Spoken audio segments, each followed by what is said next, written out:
আবার কি লুটপাট, অলিগার্কি, মানি লন্ডারিং এর রাজনীতিতে ফিরে যাব? আমরা কি আবার ইলেকশন ইঞ্জিনিয়ারিং দেখব? কে জিতবে, কে হারবে, বিভিন্ন জায়গা থেকে সিদ্ধান্ত নেওয়া হবে। কে কথা বলতে পারবে, কে বলতে পারবে না, কোন কথা সঠিক, কোন কথা বলা যাবে এবং কোন কথা বলা যাবে না, সেই ধরনের একটা ফ্যাসিবাদে ফিরে যাব অথবা ফিরে যাব না, এটার একটা চ্যালেঞ্জিং টাইম এখন চলছে। এবং এটার অংশ হিসেবে আপনারা দেখতে পাচ্ছেন যে বাংলাদেশে যখন আমরা সংস্কারের আলাপ তুলছি, বাংলাদেশে যখন আমরা বাংলাদেশ 2 এর দায় ও দরদের আলাপ তুলছি, বাংলাদেশের প্রতিষ্ঠানগুলোকে জনগণের প্রতিষ্ঠান বানানোর লড়াই করছি, তখন আমাদের বিরুদ্ধে প্রোপাগান্ডা, বিভিন্ন ধরনের মিসনোমার এবং ডেমেনিয়ার ক্যাম্পেইন চলছে। এই জায়গাগুলোতে আমরা বোধ করছি যে বাংলাদেশ 2 করার আগে আপনারা যারা ঐতিহাসিক ভূমিকা পালন করেছেন, দয়া করে আপনারা রাজপথ থেকে চলে যাবেন না, আপনাদের লড়াই থেকে আপনারা চলে যাবেন না। আপনারাও এই দেশের নাগরিক, আপনারাও 24-এর যোদ্ধা, আপনারাও 24-এর আন্দোলনের অন্যতম অংশীজন।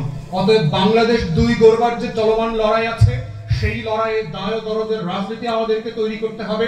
সকল দেশি বিদেশি শত্রু যারা যারা আছে বাংলাদেশের, গত 16, 17, 18 বছর ধরে বাংলাদেশের স্বাধীনতার শত্রু, সার্বভৌমত্বের শত্রু, আত্মমর্যাদার শত্রু, জাতীয় স্বার্থের শত্রু, আমার বিদেশ নীতি, আমার পররাষ্ট্রনীতি যারা অন্য দেশের কাছে বিক্রি করে দিয়েছে, তারা বাংলাদেশি হোক অথবা বিদেশি হোক, রাজনৈতিক দলের হোক অথবা চাকুরিজীবী হোক, তারা যেই হোক, তাদের বিরুদ্ধে বাংলাদেশ 2 গড়বার আমার যে লড়াই, আমাদের যে লড়াই, সবাই মিলে, এবি পার্টি এবং আমরা, আপনারা সাংবাদিকরা মিলে সেই নতুন বাংলাদেশ গড়বার আমরা লড়াই চালিয়ে যাব ইনশাআল্লাহ।